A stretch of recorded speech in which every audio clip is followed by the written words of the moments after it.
প্রিয় ছাত্রছাত্রী, তোমাদেরকে আমি গতদিন একটি সৃজনশীল প্রশ্নের প্রয়োগের অংশ পর্যন্ত পড়ানো হয়েছিল এবং এই সৃজনশীল প্রশ্নটি উচ্চতর দক্ষতার প্রশ্নটি শেষ করতে পারিনি। তো আজকে উচ্চতর দক্ষতার প্রশ্নটি আমি শুরু করলাম। এখানে প্রথমেই দেখো, প্রশ্নটি ছিল উদ্দীপকের 2, 3, 4 রেখা কোন অবস্থার পরিপ্রেক্ষিতে এক রেখার অনুরূপভাবে বিশ্লেষণ করা। অর্থাৎ এখানে উদ্দীপকে দেখা যাচ্ছে এখানে একটা এক চক্রের সমান্তরালে ডট ডট দেওয়া মানে ভগ্ন রেখা দেখা যাচ্ছে, আর 3টি রেখা 2, 3, 4 এই রেখাগুলো উদ্দীপকের লেখচিত্র দেখা যাচ্ছে। তো আমি একটু লেখচিত্রের ব্যাখ্যা দিয়ে বলি।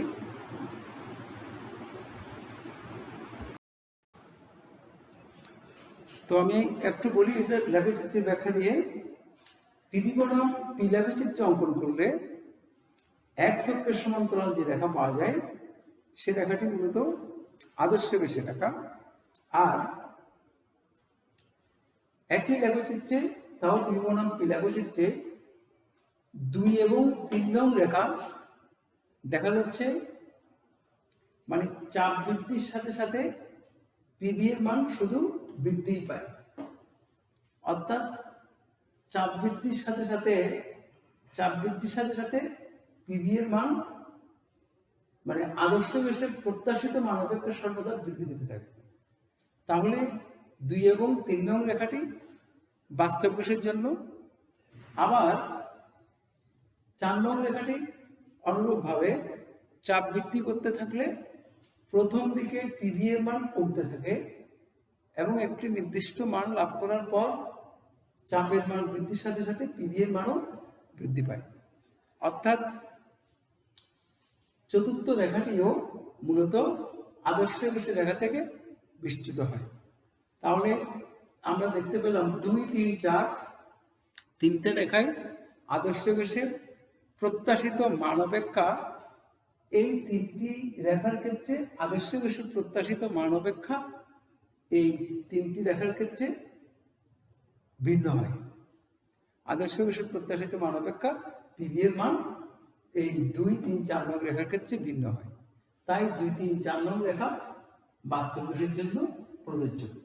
তাহলে আমরা এই প্রশ্নের উত্তরটি শুরু করার সময় আমরা এইভাবে লিখতে পারি।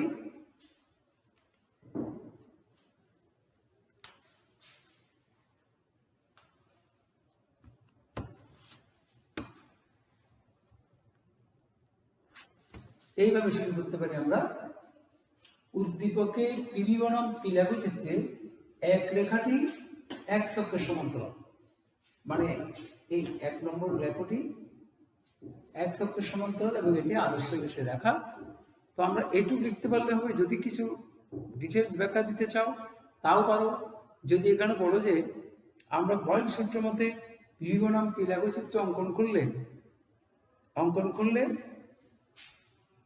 পিবি বনাম পি লেখচিত্র অঙ্কন করলে এক চক্রের সমান্তরাল একটি রেখা পাওয়া যায় এবং এটি আদর্শ বেশের জন্য প্রযোজ্য। তাহলে এক্ষেত্রে কথাটাও বলা যায়, আবার আমি বোর্ডে যেটা লিখলেও যথেষ্ট। অপরদিকে 2, 3, 4 রেখা একটক রেখা হতে বিচ্যুতি প্রদর্শন করেছে, মানে এই যেটা আমি একটু করে বললাম, এখানে একটু ব্যাখ্যা দেওয়া যেতে পারে।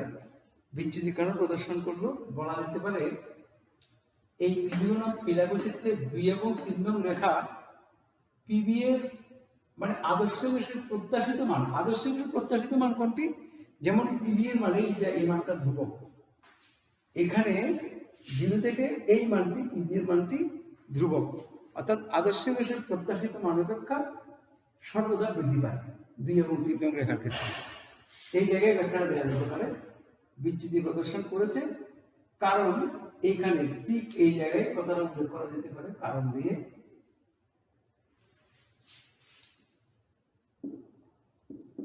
কারণ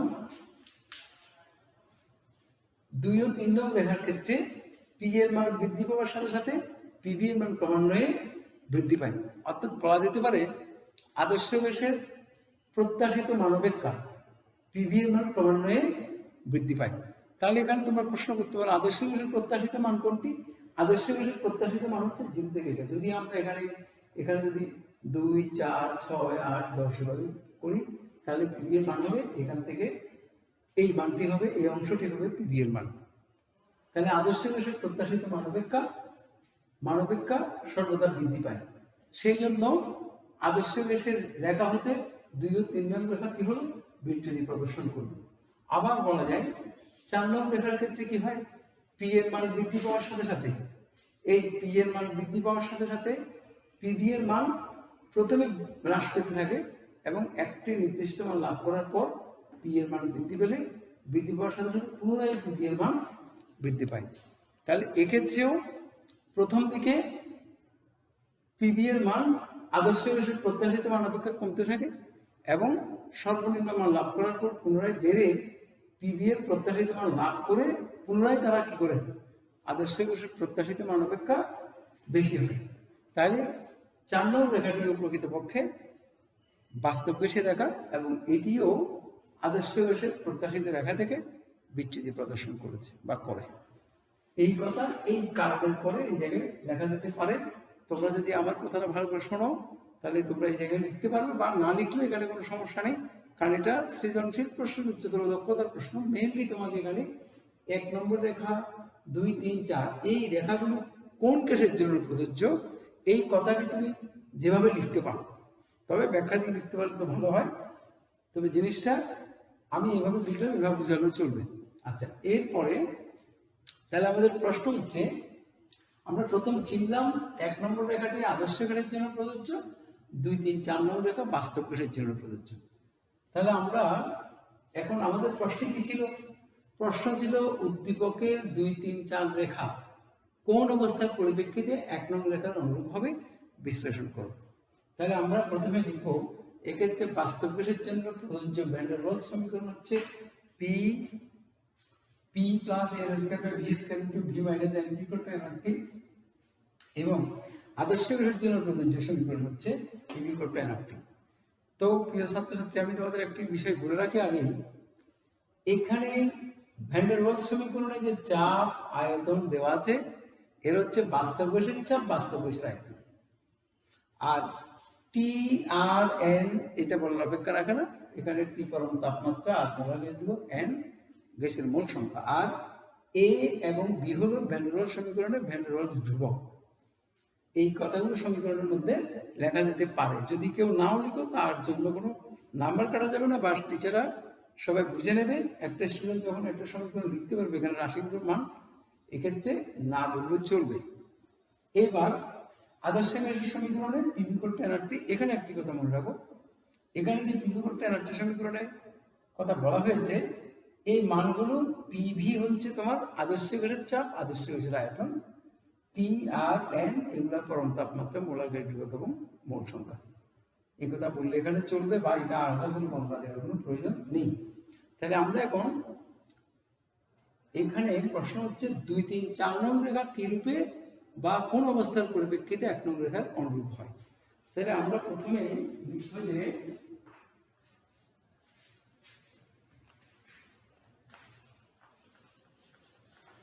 এইটুক লেখার পর, এখানে যেটুকু উল্লেখ করেছি এইটুক লেখার পর আমাদের দুটি শর্ত আসবে। একটি হচ্ছে বয়েল সূত্র মধ্যে পাই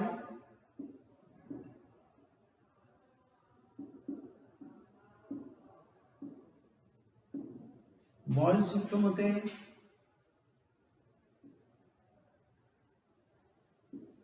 V is proportional 1/p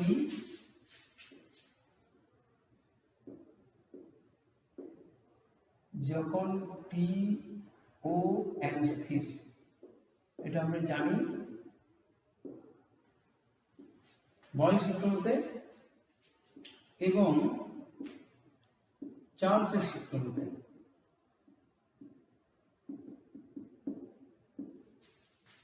V is proportional to T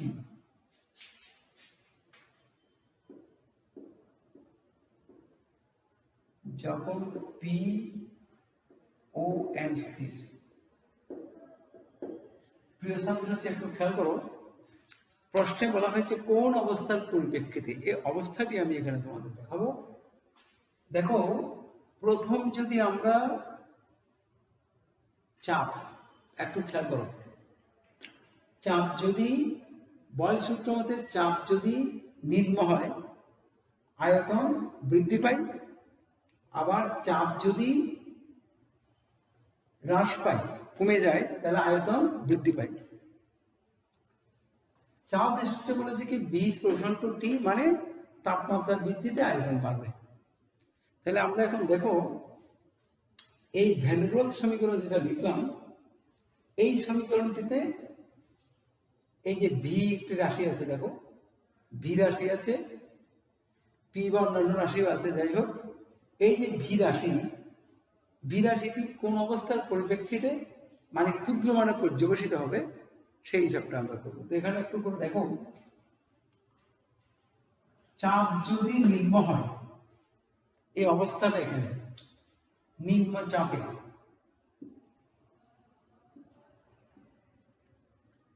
আচ্ছা আমি এভাবেই বলি, নিম্ন চাপে উচ্চ তাপমাত্রায় না বলে উচ্চ তাপমাত্রা নিম্ন চাপে বলি। দেখো আবার তাপমাত্রা উচ্চ হলে তাহলে তাপমাত্রা যদি উচ্চ হয় গ্যাসের আয়তন বৃদ্ধি পায়, আবার চাপ যদি নিম্ন হয় তাও গ্যাসের আয়তন বৃদ্ধি পায়। তাহলে অবস্থাটি কি উচ্চ তাপমাত্রা এবং নিম্ন চাপ। আমরা বলবো এখানে যেহেতু বয়েল এবং চাপের সূত্রটি আগেই লিখে রেখেছি, তাহলে এখানে বলা যাবে কি উচ্চ তাপমাত্রা এবং নিম্ন চাপে কি হয় গ্যাসের আয়তন সর্বাধিক হয়। প্রিয় ছাত্রছাত্রী, যেটা বলেছিলাম যে নিম্ন চাপে গ্যাসের আয়তন বৃদ্ধি পায় বা নিম্ন চাপে সর্বনিম্ন চাপে গ্যাসের আয়তন সর্বোচ্চ হয়, আবার সর্বোচ্চ তাপমাত্রায় গ্যাসের আয়তন সর্বোচ্চ হয়। তো আমরা স্বাভাবিকভাবে বলবো নিম্ন চাপে এবং উচ্চ তাপমাত্রা উভয় ক্ষেত্রে গ্যাসের আয়তন কি হয় সর্বোচ্চ হয়। আর আমরা একটু ভ্যান ডের ওয়ালস সমীকরণে দেখি, তাহলে এখানে একটু লিখে রাখি, এই দিকে এই দুটো সমীকরণ এগুলো তো আগে লিখে ফেলছি, লেখার পর আমরা লিখে বয়েল সূত্র মধ্যে V=1/T আর চাপের সূত্র মধ্যে লিখবো V=T। তাহলে এখন লিখবো নিম্ন উচ্চ তাপমাত্রা ও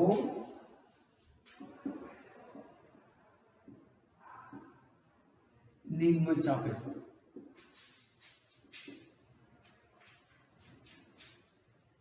সুতরাং বলতে পারবো একটা কথা, সুতরাং মানে এই দুটি সমীকরণ লেখার পরে বয়েল সূত্র এবং চাপের সূত্র বলার পর সুতরাং উচ্চ তাপমাত্রা নিম্ন চাপে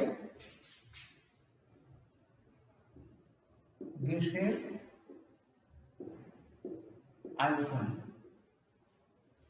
আয়তন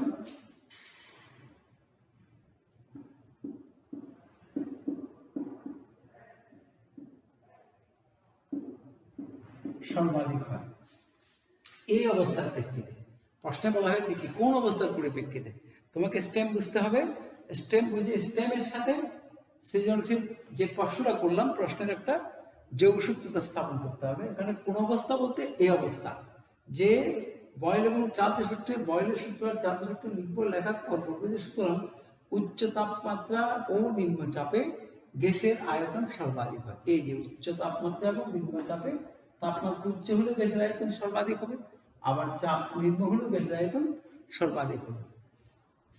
তাহলে উচ্চ তাপমাত্রা নিম্ন চাপে গ্যাসের আয়তন সর্বাধিক হয় তখন, এবার আমরা লিখব তখন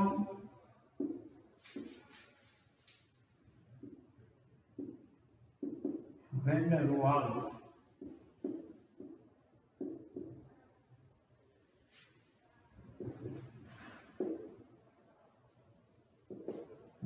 ওয়ালস সমীকরণে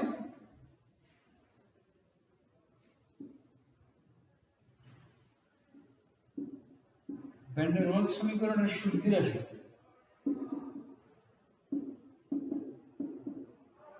এখানে একটু লিখতে হবে। ভ্যান ডের ওয়ালস সমীকরণটি উপরে লেখা থাকলে চলবে, অসুবিধা নেই, তবে বর্ণনার সময় সমীকরণটি লিখলেও সমস্যা নেই, ভ্যান ডের ওয়ালস সমীকরণের শুদ্ধ রাশি বলতে আমরা কোন রাশি বুঝি, কোন রাশিকে বোঝাচ্ছি? দেখো, P plus N square by V square to B minus N equal to N. আসলে এখানে পি এর স্থলে বসানো হচ্ছে P plus N square by V square, তাহলে এখানে শুদ্ধ রাশি হচ্ছে N square by V square, আর ভি এর স্থলে বসানো হচ্ছে V minus N V. V থেকে এন ভি কমলো, এটা বাদ দিলে এই ভি, অর্থাৎ এখানে N square by V square হচ্ছে শুদ্ধ রাশি, আর এখানে এন ভি হলো শুদ্ধ রাশি। তাহলে প্রশ্নটা এরকম যে উচ্চ তাপমাত্রা নিম্নচাপে গ্যাসের আয়তন যখন সর্বাধিক হয় তখন ভ্যান ডের ওয়ালস সমীকরণের শুদ্ধ রাশি এই যে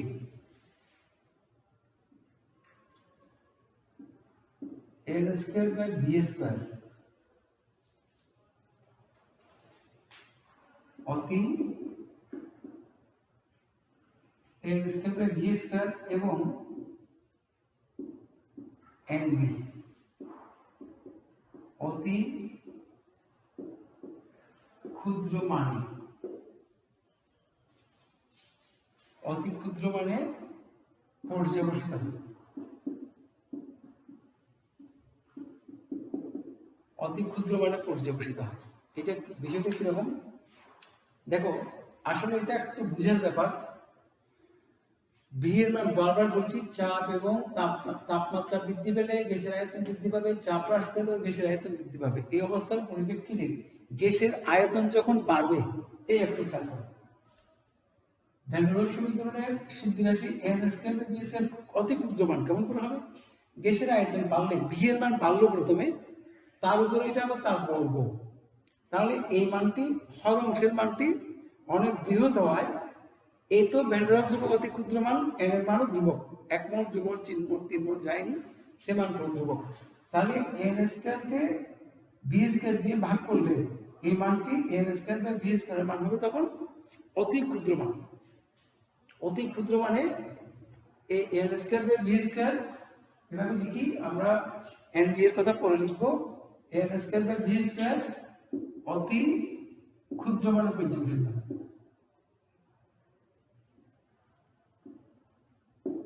ক্ষুদ্র মানে পর্যবেসিত হয়। হ্যাঁ, এর পরবর্তীতে আবার ভ্যান ডের ওয়ালস সমীকরণের অপর শুদ্ধ রাশি এই এন বি। একটু খেয়াল করো, এন হচ্ছে গ্যাসের মোলার ধ্রুবক, বি হচ্ছে ভ্যান ডের ওয়ালস ধ্রুবক, সরি এন হচ্ছে গ্যাসের মোল সংখ্যা 1 মোল 2 মোল 3 মোল যা হয়, কিন্তু বি হচ্ছে গ্যাসের ভ্যান ডের ওয়ালস সমীকরণের শুদ্ধ, ভ্যান ডের ওয়ালস সমীকরণের ভ্যান ডের ওয়ালস ধ্রুবক। এই ভ্যান ডের ওয়ালস ধ্রুবকের মানও কিন্তু অতি ক্ষুদ্র মান। তাহলে দেখো, এইটি অত্যন্ত ক্ষুদ্র মান। এখন এই ক্ষুদ্র মানটি ভি অপেক্ষা এই মানটি আরো কেন ক্ষুদ্র হবে? অর্থাৎ গ্যাসের আয়তন যখন বৃদ্ধি পাবে, ভি ভি যখন অনেক বৃহৎ মান হবে, এই ভি এর তুলনায় এনভি তখন আরো ক্ষুদ্র মানে পরিণত হবে। এনভি তখন স্বাভাবিকভাবে এনভি এর একটা মান থাকবে, কিন্তু যখন ভি অপেক্ষা ভি এর মান যখন বেশি হয়ে যাবে, যেমন আমি তোমাদের একটা এক্সাম্পল বলি, আমাদের সিরাজুল ইসলাম স্যার, আমাদের ডক্টর সরোজকান্তি সিংহ হাজারের স্যার ছিলেন, উনি আমারও স্যার ছিলেন। তো আমরা ওনার কাছে কৃতজ্ঞ। আমরা বইগুলো যে বর্তমান রসায়নের যে বইগুলো পাচ্ছি, এখানে এই বইগুলো মূলত সিরাজুল ইসলাম স্যারের একটা প্রচ্ছন্ন হোক বা মানে সরাসরি হোক, এই বইগুলোর উপরে ডক্টর সরোজকান্তি সিংহ, ডক্টর সিরাজুল ইসলাম স্যারের একটা প্রভাব এখানে রয়েছে। তা আমরা ওনার কথা পড়ার সময় বলে থাকি। উনি বলতেন, সমুদ্র থেকে 1 চামচ পানি ফেলে দিলে সমুদ্রের পানির মানের কি পরিবর্তন হবে, বা অত বেশি পানির পরিবর্তন হয়ে যাবে? সেটা তো নয়। তো আমি দেখছি বলে এই সমুদ্র থেকে 1 চামচ পানি ফেলে দিলে যে অবস্থা হয়, এখানেও ঠিক সেই অবস্থা। এটা ভি মানে অনেক বিশাল একটা মান, তা থেকে এনভি এটা অতি ক্ষুদ্র মান, মানে ভি এর তুলনায় এই মানটি তখন এই মানটি অতি ক্ষুদ্র মান হওয়ায় ভি থেকে এনভি বাদ, এনভিকে কি করা যায় এখানে, এনভিকে এখানে পরিহার করা যায়। তো সেই জন্য এখানে বলা যায় ক্ষুদ্র মানে পর্যবেসিত হয়। আবার এখানে একটু লিখি,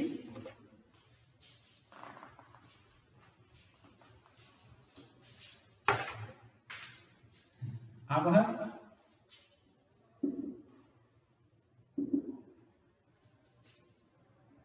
বি অপেক্ষা এনবি তখন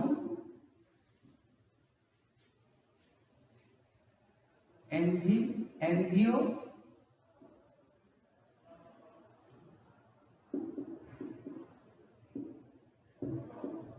অতি ক্ষুদ্র হয়। কথাটা একটু খেয়াল করো, এখানে কিন্তু বলতে হবে, যেহেতু আমরা পূর্বে বলেছি বি আয়তন সর্বাধিক হয়, আয়তন সর্বাধিক হলে অ্যাক্টিভ ভ্যান শুদ্ধি রাশি এটা ক্ষুদ্র হয়। আবার বি অপেক্ষা এনবি অতি ক্ষুদ্র হয়। তাই এখানে লিখবো আমরা, তাই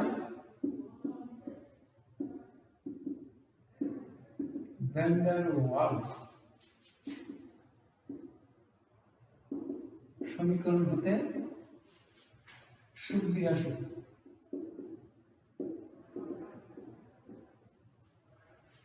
রাশি N square by V square এবং এনভি কে পরিহার করা যায়,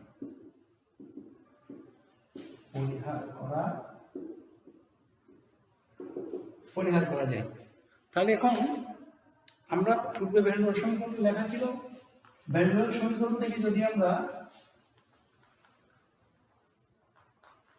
N square by V square এবং এনবি কে পরিহার করে নিই, তাহলে সমীকরণটি দাঁড়ায়, পরিহার করা যায়। তাহলে এখন লিখব, সুতরাং ভ্যান সমীকরণটা লিখব P plus N square by V square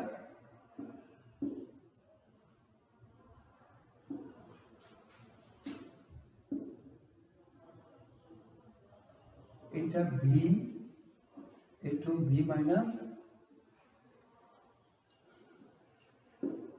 N equal to N R T পরিহার করা যায়। এখন লিখবো যে তখন, এখানে বলো তখন ভ্যান ডার ওয়ালস সমীকরণ, এই সমীকরণটা লিখলাম, তখন ভ্যান ডার ওয়ালস সমীকরণ এই হতে N square by V square এবং এনবি কে পরিহার করলে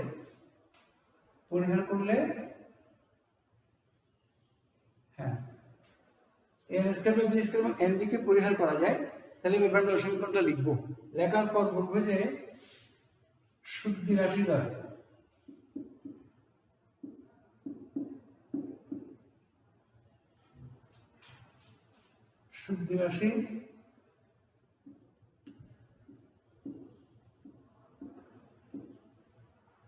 এবং এনবি কে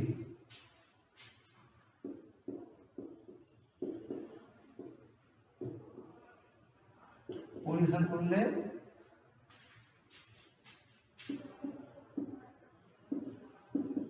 পাওয়া যায়। কি পাওয়া যায়? এইটার যখন এই অংশটা থাকবে না, তখন পিভি ইকুয়াল টু এনআরটি পাওয়া যায়, পিভি ইকুয়াল টু এনআরটি, যা আদর্শ গ্যাসের অবস্থা সমীকরণ, যা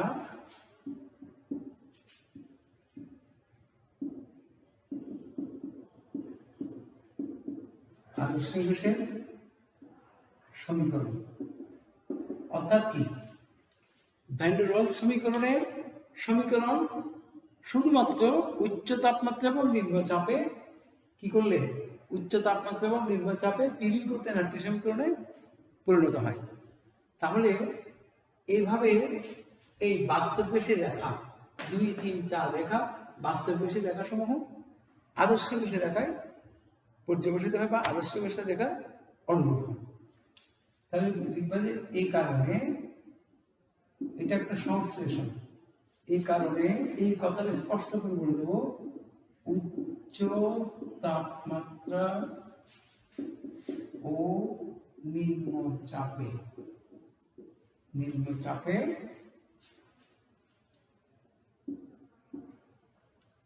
বাস্তব গ্যাসের রেখা 2 3 ও 4, বাস্তব বেশের রেখা 3 ও 4 আদর্শ বেশের রেখা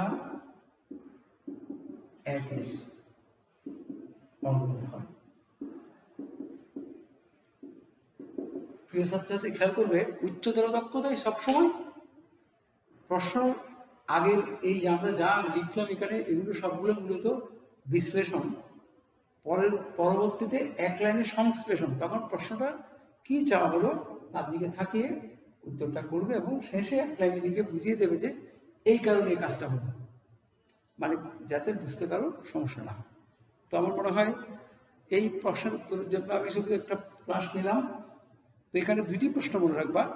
একটা হচ্ছে আদর্শ আচরণ থেকে বাস্তব বেশের বিচ্যুতির কারণ, আরেকটি হচ্ছে বাস্তব বেশ কিরূপে আদর্শ আচরণ করে। এই সৃজনশীল প্রশ্নের প্রতি বছর এই জায়গা থেকে একটা প্রশ্ন হয় এবং প্রশ্নটি হয়তো আদর্শ আচরণ থেকে বাস্তব বেশের বিচ্যুতির কারণ আসে, আর না হলে বাস্তব বেশ কিরূপে বা কোন অবস্থার পরিপ্রেক্ষিতে আদর্শ বেশে পর্যবেসিত হয় বা আদর্শ বেশের অনুরূপ আচরণ করে। এই প্রশ্নটি ঠিক আমি যা বলে লিখে দিলাম এটি লিখতে পারলেই যথেষ্ট। তো প্রিয় ছাত্রছাত্রী, সবাইকে অশেষ ধন্যবাদ। আমি আজকে এই ক্লাসটি এখানে শেষ করলাম।